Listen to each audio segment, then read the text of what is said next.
Cumprimento a todos com a paz do Senhor Jesus. Né? Estamos aqui em casa hoje, né, cultuando com a família. Sou grato a Deus, né, por esse momento especial ao qual podemos, né, confraternizar em família hoje, né? Já agradecendo a Deus por tudo, agradecendo a cada um que aqui está, né? O Júnior, o Ezequiel, o Jean-Pierre, a Aron, Eliúde, a Jana Italia, alguns vizinhos que escutam, né? A gente faz isso para glorificar o nome do Senhor. Então já louvamos, né? Já falamos alguma palavra e vamos trazer agora para vocês que acompanham o canal, né? Alexandre Nascimento, a esperança é uma palavra para que todos possam se encontrar de uma forma especial com Deus, né? Animando-os, né, a fazer nas suas casas também, né, algo muito semelhante, adorar a Deus, né, em família. Né? Não deixe nunca de congregar, não deixe nunca de fazer o que tem que ser feito, ou o que já está sendo feito, mas agregue, se você não faz, agregue esse culto familiar. Amém? Vamos trazer uma palavra aqui que se encontra no Evangelho de Mateus, né? Vamos estar folheando a Bíblia algumas vezes, porque me agrada muito pregar sempre por dentro da palavra do Senhor. Então, quanto mais Bíblia nós lermos, mais eu entendo que é algo direcionado por Deus, né?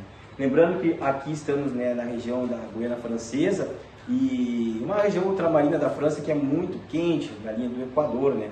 Então, realmente é um calor exacerbante aqui, né? Mas isso não atrapalha nada, só para constar, né, que às vezes nós estamos, né, com bastante suor por causa disso, né? Já estive também em regiões frias, como por exemplo Buenos Aires, onde era muito frio em algum determinado momento da vida, né? Mas é assim que tem que ser, amém? Para a glória de Deus. Vamos então fazer uma leitura no Evangelho de Mateus. Acompanhe aí na sua Bíblia, né? Vamos ler primeiramente o versículo 33 em diante, né? Até o 35. Diz assim a palavra: Pedro respondendo disse-lhes ainda que todos se escandalizem em ti, eu nunca me escandalizarei. Então disse-lhe Jesus: em verdade te digo que nesta mesma noite, antes que o galo cante 3 vezes, me negará. Então disse-lhe Pedro: ainda que me seja mister morrer contigo, não te negarei. E todos os discípulos disseram o quê? O mesmo, né? Ninguém iria negar Jesus.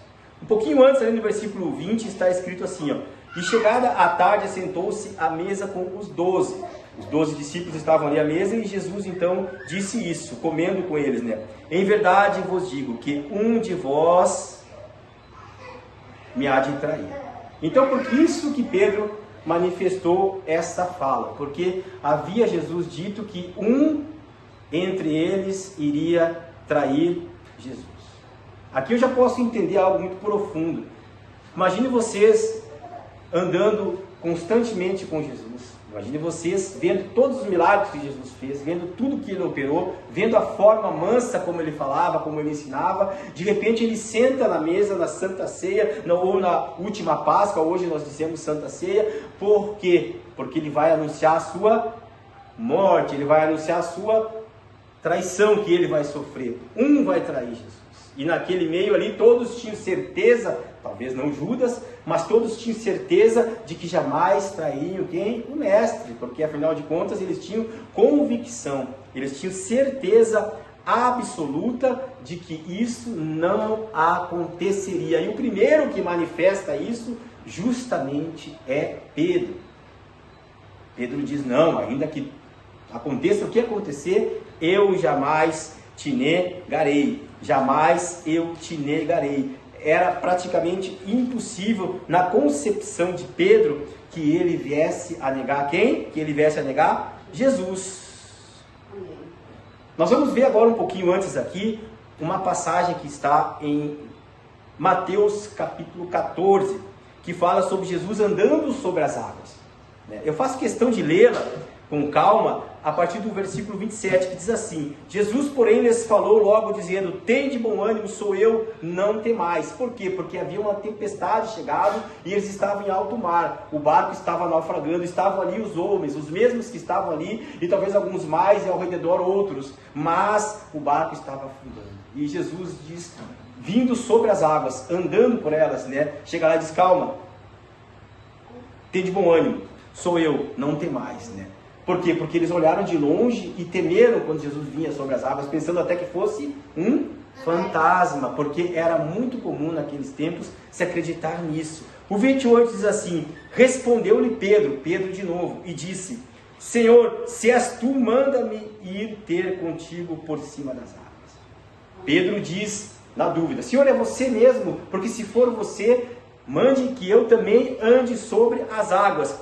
E disse-lhe então Jesus: vem.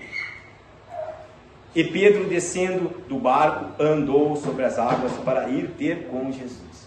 Aqui nós podemos ver a tamanha fé de Pedro, a tamanha certeza e convicção de que se Jesus desse uma ordenança, ele iria cumprir. Não somente Jesus, ele tinha fé em Jesus, mas ele tinha fé também em si mesmo. Ele acreditava que ele conseguiria fazer tudo o que Jesus faria. Mas aqui a pergunta é: será que ele estava pronto já nesse momento? Muitos de nós também temos esta convicção e essa certeza de que se Jesus ordenar, nós vamos fazer. Muitos de nós temos a certeza de que jamais negaremos a Cristo. Muitos de nós têm uma convicção que, por já estarmos convertidos há, quem sabe, muitos anos, jamais retrocederemos. Mas olha o que diz na sequência. Quando Pedro sente um vento forte, Pedro teve o quê? Medo. E por ter medo, começou a ir para o fundo.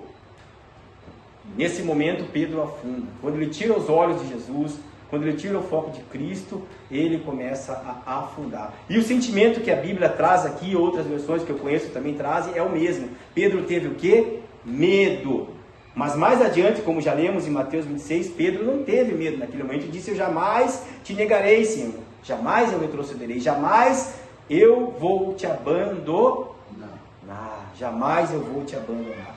Mas Pedro, nesse momento, afunda. Um pouquinho mais adiante, em Mateus 16, ainda estamos discriminando o Evangelho, diz assim, que Jesus prediz a sua morte. Em Mateus capítulo 16, versos 21, em diante está escrito: desde então começou Jesus a mostrar a seus discípulos que convinha ir a Jerusalém, padecer muitas coisas dos anciãos e dos principais sacerdotes, ou seja, passar por torturas, passar por humilhações, passar por discriminações e tudo de ruim que poderia um ser humano passar. Jesus estava predizendo diante de todos que estavam ali com ele, inclusive Pedro, que ele tinha que passar por isso.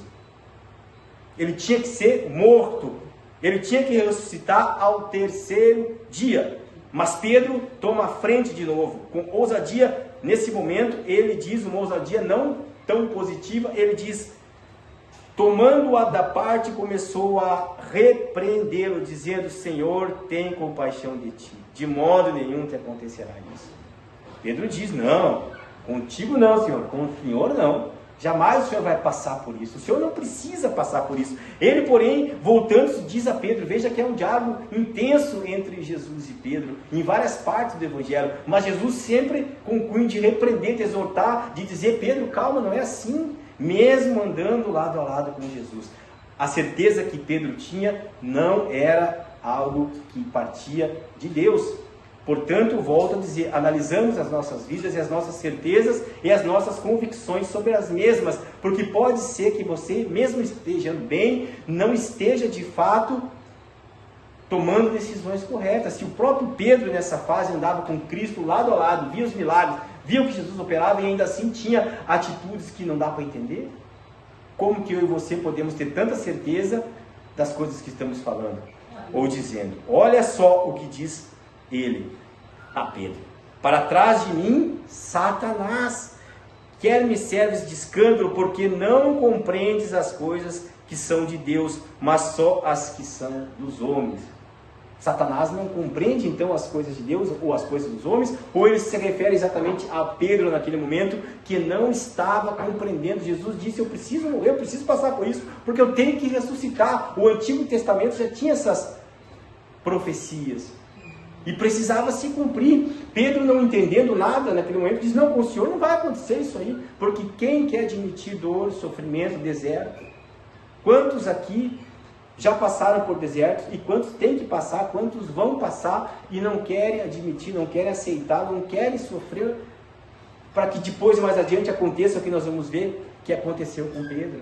Nesse momento ele diz: arreda-te de mim, Satanás, porque não estava em Pedro o Espírito de Deus, mas estava o espírito maligno tomando conta da sua fala. Então ele não se direciona à pessoa de Jesus, mas ele se direciona ao espírito maligno que toma conta da sua vida. Pedro, diante da sua certeza, Pedro, diante da sua autoridade, estava sendo usado ali por quem? Pelo próprio inimigo de Deus. Mas ele repreende e segue a história, graças a Deus. Então a sabedoria, então a certeza absoluta nem sempre é algo positivo. Precisamos tomar muito cuidado. Então a história continua. Voltando ao capítulo original que lemos, 26, onde Pedro diz que jamais negaria. Mais adiante, então, chega o traidor. E com um beijo, Judas entrega Jesus no Getsemane. Preste muita atenção aqui nisso. Porque o primeiro que se manifesta em favor de Jesus é justamente quem? Pedro. Pedro diz no 51, eis que um estava com Jesus, ou estava com Jesus, e Pedro, estendendo a mão, puxou da espada, feriu o servo sumo sacerdote, cortando-lhe o quê? Uma orelha. Cortando-lhe o quê? Uma orelha. Veja que Pedro, ele fez aquilo que ele aprendeu a vida toda, a defender aquilo que é do seu interesse, porque ele era o quê? Um pescador. Pedro era pescador, era um homem rude, um homem grosso, um homem de pouca inteligência ou de pouco conhecimento das coisas que os sacerdotes sabiam ou que pensavam que sabiam. Por quê? Porque a sua profissão exigia que ele fosse assim. Era um homem que resolvia as coisas na faca, na briga, no grito. Era um homem que não levava para casa desaforos. Pedro era assim e queria trazer essa personalidade para onde? Para o lado de Jesus. Pedro queria ser como ele era no mundo junto com Jesus. Não, Senhor, eu não vou te negar. Não, Senhor, o Senhor não vai sofrer. Não, Senhor, eu não vou deixar que me prendam. E ele puxa da espada e quer fazer o que ele sabe fazer. Defender aquilo que é precioso. Que é seu, que é precioso para ele. Parece que isso está certo aos olhos de muitos, mas vamos lembrar o que Jesus ensinou no Sermão da Montanha e ao longo de todo o Evangelho. E que Pedro acompanhou tudo, lado a lado. Ele disse o quê? Amai os vossos inimigos. Se vos baterem de um lado, deem o outro lado. Porque é fácil amar aqueles que te amam. Era fácil Pedro amar Jesus, então, porque ele amava Jesus. Era fácil defender Jesus. Mas era fácil Pedro defender o sacerdote ou aqueles que queriam prender Jesus? Era isso que Jesus ensinou. Esses que estão vindo são inimigos nossos, mas nós devemos orar por eles. Ele diz antes da sua cruz, diz, perdoa o Senhor, eles não sabem o que faz. Ele ora por eles e o ladrão do lado diz, ele está orando por eles. Ao longo da sua tortura, ele olhava para as pessoas. Alguns filmes representam muito bem isso e dizem, dava para sentir Jesus, né, sentindo a dor pelos outros e não por ele próprio. A própria palavra do Senhor nos leva a entender que Jesus sofria pelos próximos, uma empatia que está além do nosso entendimento. Então Pedro aqui desmorona, por quê? Porque Jesus vai dizer, não, espada gera espada, morte gera morte, revolta gera revolta. Você tem que amá-los. E ele vai lá e cura. A história segue. Então Jesus vai para o Sinédrio. E ali Jesus é julgado, Jesus é condenado. E chega então a parte em que Pedro realmente nega a Jesus. Mas ele disse que não faria isso. Mas você, quantas vezes dissemos que não faríamos algo, tínhamos a certeza no coração que isso comigo não iria acontecer. Isso acontece com o filho do outro, com a filha do outro, com o casal do outro casal, com a família do outro, mas comigo não. Comigo jamais, com ele jamais, com meu filho jamais. Pedro disse, jamais acontecerá isso. Jamais eu te negarei. Veja que no versículo 58 do mesmo capítulo 26 diz, Pedro o seguia enquanto ele ia na sua jornada até a crucificação. Pedro andava e via tudo. Então chega alguém e diz, você é aquele que estava andando com Jesus. Por 3 vezes. Aqui é importante nós refletirmos, pararmos e analisarmos, porque possamos sentir aquilo ali. Aquilo que Jesus sentia. O que Jesus sentia nesse momento. O que Deus sentia nesse momento em que as pessoas chegavam até Pedro e perguntavam, e você não era aquele que andava com Jesus? Ele diz, não era eu. Não, mas era você sim. Ele diz, não, não era eu, mas era você. Então, começou ele a praguejar e a jurar, dizendo, não conheço esse homem, e imediatamente o galo cantou. Você pode encontrar aqui, a partir do versículo 69, a negação de Pedro, por 3 vezes o galo cantando, e ele dizendo no 75, ele lembrou-se de Pedro das palavras de Jesus, que lhe dissera, antes que o galo cante 3 vezes, me negarás. E saindo dali, chorou amargamente. Ele começou a relembrar, eu creio, tudo que havia passado, tudo que havia dito, tudo que Jesus lhe disse, e ele chora amargamente. Aqui começa uma transformação real em Pedro, entendo? Porque todo aquele Pedro arrogante, prepotente, soberbo, cai por terra. Todo aquele Pedro que acompanhou Jesus, que afrontava, que era soberbo, que entendia que sabia mais que todos, que era bruto, que agia de uma forma muito ignorante, tudo aqui cai por terra. E Pedro começa um sofrimento muito grande, um sofrimento muito intenso. Pedro não tem mais palavras, diz que ele chora amargamente. Como que um homem bruto, um homem que era acostumado no labor, um homem que tinha autoridade diante de outras pessoas agora, ou para si mesmo, vai se derramar em lágrimas? Você conhece algum homem que é assim, alguma mulher que é assim, que chora?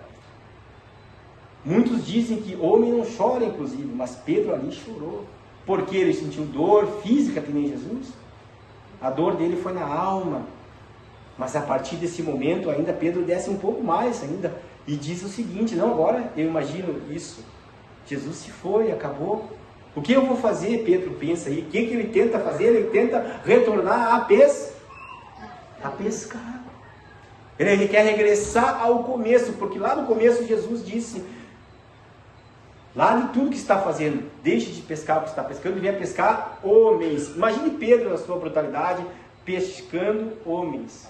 Se nem Nicodemos conseguiu entender isso, se nem Nicodemos conseguiu entender a forma como Jesus passava as coisas, você pensa que Pedro poderia entender naquele momento em que foi chamado, a forma que ele iria ser utilizado para pescar homens e não mais pescar o que ele pescava por sustento da sua família, por sustento da sua casa? Porque nós sabemos que Pedro tinha sim família. Pedro tinha sogra, possível esposa e um possível filho. E agora ele tem que largar tudo. Será que é isso que Jesus quis dizer? E segui-lo? Mas lembre-se lá de Abraão, voltamos um pouco. Sai da tua terra e da tua parentela, mas sai com a tua família, sai com os teus e vai para onde eu te disser. Ele obedece, Pedro obedece. Então o que Pedro tinha que deixar para trás realmente era o seu caráter, a sua forma de agir, sua forma de pensar. Pedro tinha que se esvaziar de tudo que tinha dentro dele, ira, raiva, pecados, e para que ele pudesse receber o que de melhor tinha para a vida dele. Estamos partindo aqui para o final. Veja bem, nós precisamos deixar a nossa vida regressa para trás. Nós precisamos abandonar todos os nossos defeitos de caráter, toda a nossa ira, nosso comportamento, aquilo tudo que nos afasta da presença de Deus. E para chegarmos ao lado de Jesus, precisamos entender que vamos passar por esses desertos, essas dificuldades, vamos errar, vamos falhar, mas não podemos de maneira nenhuma retroceder.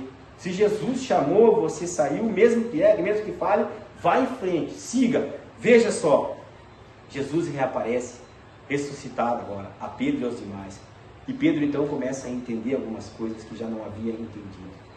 E lá em Atos dos Apóstolos, capítulo 2, diz assim, versículo 4, e todos foram cheios do Espírito Santo de Deus, todos foram cheios, que estavam ali juntos com Pedro. Estou sintetizando, mas eu sei que você conhece bem a palavra. Todos estavam ali e receberam o Espírito Santo de Deus e começaram a falar em quê? Em outras línguas, conforme o Espírito lhes concedia que falassem. Mas alguns que estavam ali se alegraram, maravilharam-se e estavam perplexos, diz a palavra, dizendo uns para os outros, o que isso quer dizer? Enquanto que outros que estavam ali também diziam, estão cheios de mosto, estão cheios de vinho, estão embebedados, ou seja, estão bêbados. É uma vergonha o que está acontecendo com estes. Mas aí quem se levanta